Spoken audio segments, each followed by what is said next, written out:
पर फिर भी उनकी दृष्टि में यह ज्ञान तो है कि स्त्री शरीर है या पुरुष शरीर है, और आपके पुत्र की दृष्टि में तो नाना नाम रूपों का भी भेद नहीं है, अभेद रूप से सर्वत्र परमात्मा का दर्शन करने वाला आपका पुत्र है, इसलिए उसको देखकर हमें संकोच नहीं हुआ। ऐसे ब्रह्मज्ञानी श्री सुखदेव जी महाराज, उन ब्रह्मज्ञानी सुखदेव जी महाराज ने इतनी बड़ी भागवत कैसे सुनी, एक प्रश्न। और दूसरा प्रश्न ये है कि सगोदोहन मात्रम ही गृहे सुगृह मेधिनाम अवेक्षते महाभागस्तीर्थी कुर्वंस्तदाश्रमम। सुखदेव जी महाराज किसी गृहस्थ के द्वार पे नहीं जाते, साधु नहीं जाते द्वार पर किसी गृहस्थी के, पर एक चीज ठाकुर जी ने ऐसी पीछे लगाए रखी है, जाके लिए बड़े बड़े विरक्त संतों को भी गृहस्थ के द्वार पे जाना पड़ता है। मैया सीताराम, मैया राधे श्याम, हैं मधुकरी लेने तो जानो पड़े ना। हमारे पूज्य गुरुदेव पहाड़ी बाबा महाराज कहते थे कि रात भरे दिन रीते इन पेटन ने जग जीते।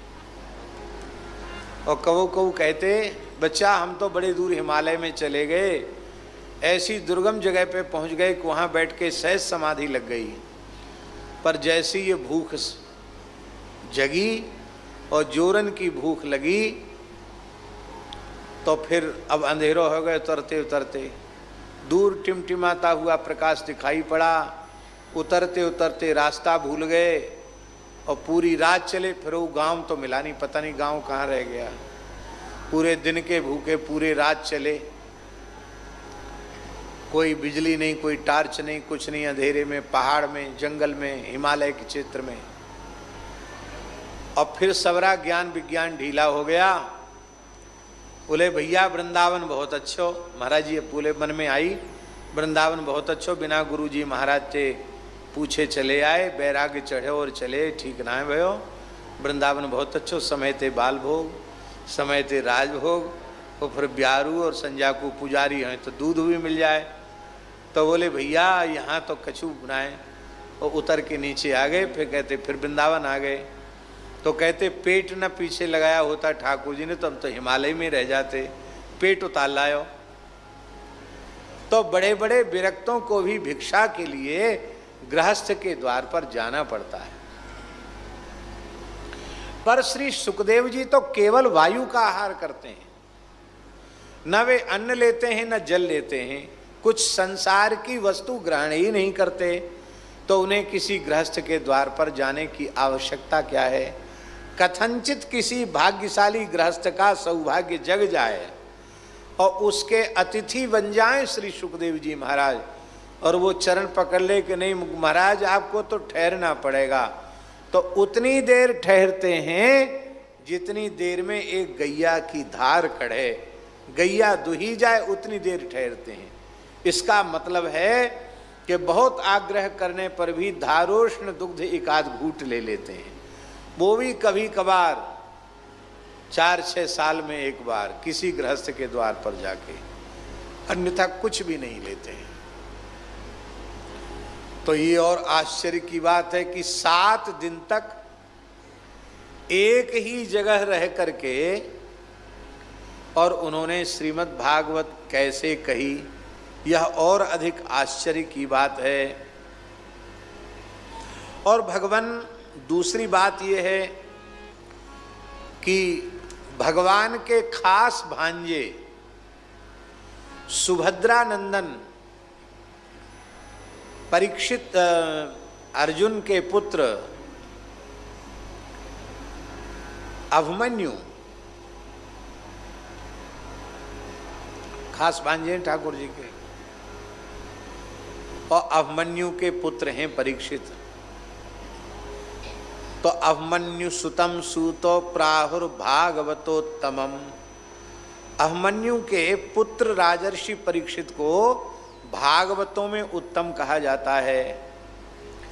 ऐसे भागवतोत्तम राजर्षि परीक्षित का चरित्र भी सुना में, तस्य जन्म महाश्चर्यम कर्माणि च गृणीहिनः, उनके दिव्य जन्म कर्म के बारे में कहो। इसका मतलब है झाजी कि जैसे भगवान ने कहा जन्म कर्म च में दिव्यम, ऐसे ही भक्त के भी जन्म कर्म दिव्य ही होते हैं। भगवान के जन्म कर्म दिव्य होते हैं तो भगवान के भक्त के जन्म कर्म भी दिव्य होते हैं। दिव्य जन्म कर्म को कहो। और भगवान एक और हमारे मन में जिज्ञासा हो रही है, क्या? बोले परीक्षित तो चक्रवर्ती सम्राट थे और ये सप्तद्वीपवती पृथ्वी के एक छत्र सम्राट, अंतिम सप्तद्वीपवती पृथ्वी के एक छत्र सम्राट राजर्षि परीक्षित ही हुए। इसके बाद सप्तद्वीपवती पृथ्वी का कोई एक छत्र सम्राट नहीं हो पाया। राजर्षि परीक्षित तक ही ये प्रभाव था। देवाः यत्राक्षि गोचराः, देवताओं ने उनके यज्ञ में प्रकट होकर भाग ग्रहण किया था। इसके बाद देवता भी प्रकट होकर किसी यज्ञ में नहीं आए। तो वैराग्य होना तो बड़ा कठिन है। संसार के लोगों को बड़ी से बड़ी प्रतिकूलताएं जीवन में होती, फिर भी वैराग्य नहीं होता। और परीक्षित तो चक्रवर्ती सम्राट थे, उनकी पूर्ण युवावस्था थी और उनको वैराग्य कैसे हो गया? बैठ जा वहीं मैया, बैठ जा। कहाँ जा रही है?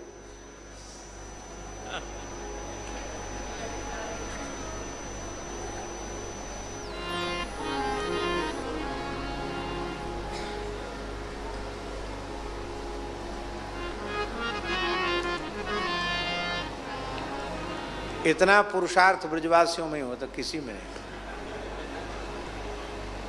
हाँ, ये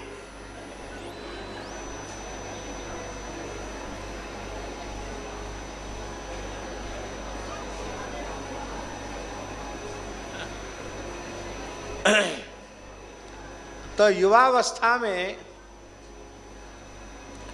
इतनी अनुकूलता में वैराग्य कैसे हो गया? अपनी राजश्री को त्याग कर अनशन व्रत लेकर गंगा जी के तट पर वो कैसे बैठ गए? क्योंकि हमें पता है परीक्षित का ऐश्वर्य कैसा था। नमन्ति यत्पाद निकेतमात्मनः शिवाय हानि धनानि शत्रवः कथं स वीरः श्रियमंग दुस्त्यजाम युवैशतोत्सृष्टुमहो सहासुभिः। अनुकूल नहीं, प्रतिकूलता रखने वाले, शत्रु भाव रखने वाले लोग अपने भले के लिए, अपना हित चाहने के लिए, भीतर से उनका प्रेम नहीं है, परीक्षित के प्रति भाव नहीं है, शत्रुता का भाव है, लेकिन फिर भी अपने आप को सही सलामत रखने के लिए बहुत सा धन ला करके जिस चौकी पर राजर्षि परीक्षित अपने चरण पधराते थे, उस चौकी के सामने हीरा मणि मुक्ता की ढेरियां शत्रु लोग आकर के रख देते थे। ऐसे अजेय योद्धा, अजेय पराक्रमी महावीर, उन्होंने उस दुस्त्यज लक्ष्मी को कैसे त्याग दिया? सहासुभी, सहासुभी माने प्राणों के सहित, प्राण के प्रति भी मोह अपना नहीं रखा। प्राणों के प्रति मोह होता तो अनजल क्यों त्यागते? उस सब कुछ त्याग करके कैसे बैठ गए? आप कृपा करके राजर्षि परीक्षित का चरित्र बताइए। तत्सर्वं न समाचक्षो पृष्ठो यदि किंचन, आपने जो कुछ कहा हो वो सब आप कृपा करके बताइए। श्री सूत जी महाराज वर्णन करते हैं, बहुत विस्तार का अवसर नहीं है। भगवान कृष्ण द्वैपायन व्यासी पंचम वेद महाभारत को लिख चुके हैं, प्रणयन कर चुके हैं। 17 पुराण उपपुराण भी लिख चुके हैं, ब्रह्म सूत्र का भी प्रणयन कर चुके हैं। लेकिन इसके बाद भी श्री व्यास जी को अपने कृतित्व से संतोष नहीं है। वे सोच रहे हैं कि हमने जो कुछ लिखने का श्रम किया वह तो केवल जीव जगत के कल्याण के लिए श्रम किया, पर लगता है हमारे द्वारा अभी जीव जगत का कल्याण हुआ नहीं। हमने इस प्रकार की बातें लिख दी हैं कि जिनको पढ़कर के लोग भ्रम में पड़ जाएं, जिसको पढ़कर के लोग भ्रम में पड़ जाएं, ऐसी बातें हमने लिख दी हैं। तो इससे तो जीवों का कल्याण नहीं, वो तो भटकने की आशंका है, अपराध बनने की आशंका है, इसलिए वे संतुष्ट नहीं हो रहे थे। उसी समय ब्रह्मा जी की प्रेरणा से भगवान विरक्त शिरोमणि देवर्षि नारद जी महाराज पधारे और श्री नारद जी ने श्री व्यास जी से पूछा कि हे व्यास जी, आपका शरीर आपके कर्मानुष्ठान से, वैदिक कर्मानुष्ठान से, और आपका मन आपके चिंतन से संतुष्ट है कि नहीं? शरीर और मन दोनों की स्वस्थता जरूरी है। सत्कर्मानुष्ठान से शरीर का स्वास्थ्य और भगवत चिंतन से अंतःकरण का स्वास्थ्य, मन का स्वास्थ्य, ये दोनों ठीक हैं कि नहीं? ठीक हैं कि नहीं, ये प्रश्न ही ये अभिव्यंजित कर रहा है कि ठीक नहीं है। आपके मुखाकृति से लग रहा है कि आप आत्मसंतुष्ट नहीं हैं। क्या कारण है? यदि ये कहो कि आपको अभी परात्पर परतत्व का बोध नहीं हुआ, तो यह सोचना भी अपराध है, क्योंकि जिज्ञासितम सुसंपन्नम अपिते महदद्भुतम कृतवान भारतम यस्त्वम सर्वार्थ परिवृंहितम। जिज्ञासितम सुसंपन्नम, जिस तत्व की जिज्ञासा करने के लिए भगवान ने हमें मनुष्य बनाया है, अथा तो ब्रह्म जिज्ञासा, उस जिज्ञास्य तत्व ब्रह्म तत्व की अपरोक्षानुभूति आप कर चुके हैं। कैसे पता चला आपको कि हमने शब्द ब्रह्म और परब्रह्म दोनों का अनुभव कर लिया है? कहते हैं कृतवान भारतम यस्तम सर्वार्थ परिवृंहितम। बड़ी ऊंची बात है ये। महाभारत जैसा दिव्य ग्रंथ वही लिख सकता है जो परमार्थ परतत्व को जिसने अपरोक्षानुभव कर लिया हो। अपरोक्षानुभूति जिससे जो संपन्न हो, प्रत्यक्षानुभूति जिसे हो चुकी हो, वही महाभारत जैसा ग्रंथ लिख सकता है। फिर भी आप शोक कर रहे हैं, ये बात समझ में नहीं आती है।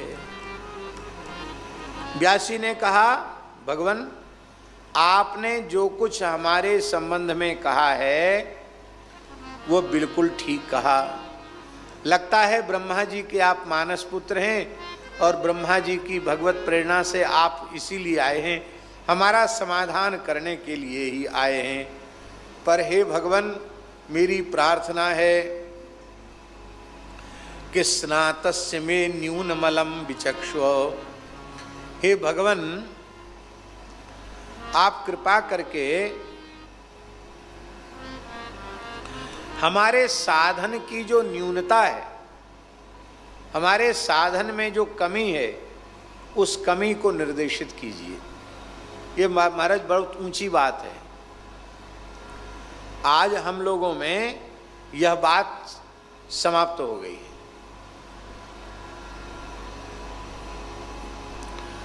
आज स्थिति यह है कि पिता माता यदि अपनी संतान की न्यूनता दिखाने लग जाएं, कमी दिखाने लग जाएं, तो पुत्र अपने पुत्र पुत्रियां अपने पिता माता का तिरस्कार कर देंगे। अच्छे नहीं है।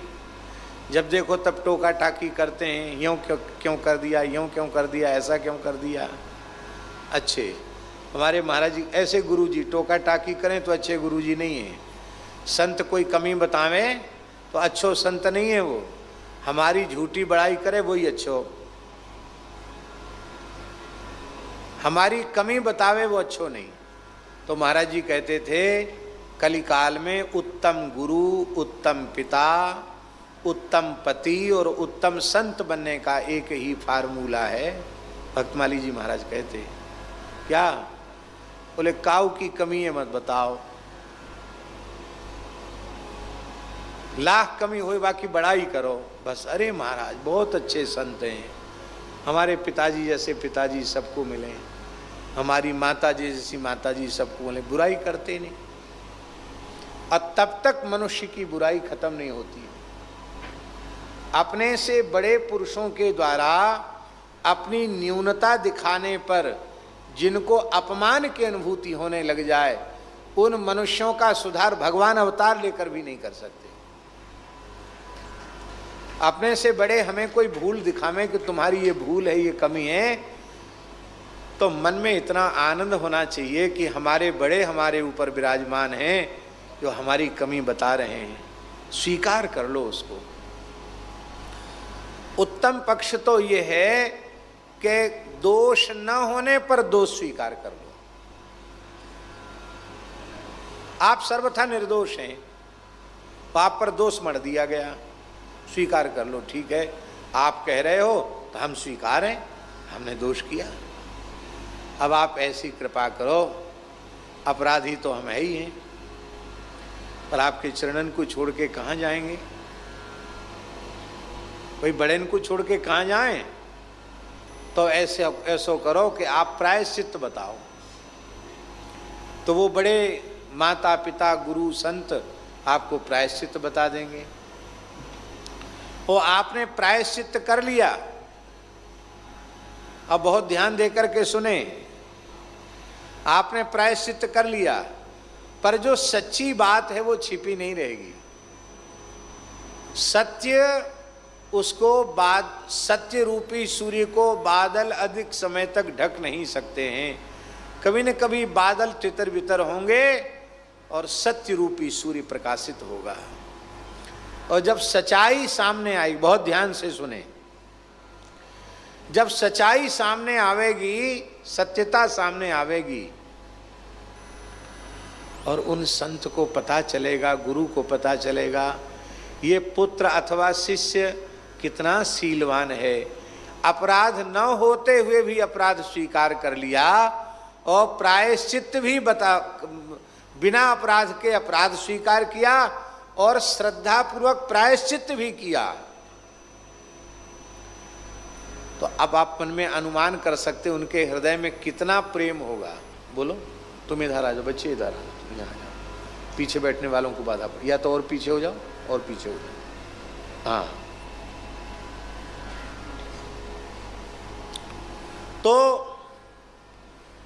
उनको कितनी प्रसन्नता होगी कि बिना अपराध के अपराध माना और प्रायश्चित भी कर लिया, तो वो हृदय से लगाएंगे, प्रसन्न हो जाएंगे। और अपने से बड़ों की प्रसन्नता ही साधक को वह वस्तु दे देती है जो वस्तु कई जन्मों तक साधन करने से नहीं मिलती है, वो अपने पूज्य जनों की प्रसन्नता से प्राप्त हो जाती है। और वे क्यों बोल रहे हैं ये तो वे ही जाने। हमारे यहाँ संतों में कहावत, बड़ेन की लीला बड़े ही जाने। इसके संबंध में एक घटना हम स्मरण कराते हैं, पहले भी कई बार कर चुके हैं, फिर एक बार कर लेते हैं, हमें अच्छी लगती है। हमारे पूज्य गुरुदेव पहाड़ी बाबा महाराज, जिनसे हमको विरक्त वेश मिला,